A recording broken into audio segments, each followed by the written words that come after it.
ایک صحابی ہیں ابو الدحداح، ایک آیت اتری من ذا الذی یقرض اللہ قرضا حسنا یضاعف له اضعافا کثیرا، تو وہ ایک انصاری صحابی نے آیت سنی، وہ بھاگے ابو الدحداح، ارے آج عجب آیت آئی ہے، کیا کہ اللہ کہہ رہا کوئی ہے مجھے قرضہ دے میں واپس کروں کئی گناہ کر کے. تو ابو الدحداح آئے دوڑے یا رسول اللہ کیا اللہ نے یہ کہا ہے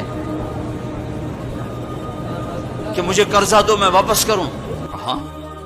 کہا یا رسول اللہ کو کیا ضرورت قرضہ مانگنے کی؟ کہ اللہ چاہتا ہے اس کے بدلے اللہ تمہیں جنت دے. کہا اچھا اگر میں اللہ کے نام پہ دوں تو آپ وعدہ کرتے ہیں میری جنت کا؟ ہاں وعدہ. کہ میری بیوی کی جنت کا؟ کہاں وعدہ. کہ میرے بچوں کی جنت کا؟ کہا ابو دحداح تو زیادہ ہی مانگتا جا رہا ہے پر تیرے بچوں کا بھی. کہا یا رسول اللہ ہاتھ بڑھائیں، میرے 2 باغ ہیں دونوں اللہ کے نام پہ صدقہ.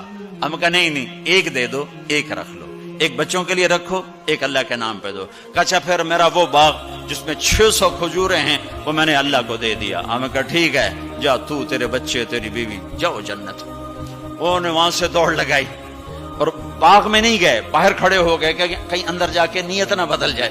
جیسے یعنی لوگ سودے سے پھرتے ہیں، دوڑم سارے لٹو بنے ہوئے، 4 پیسے اوپر گیا سودے سے پھر گئے، 4 پیسے نیچے گیا سودے سے پھر گئے. جیسے ایمان اور زبان کا بول کوئی چیز ہی نہیں.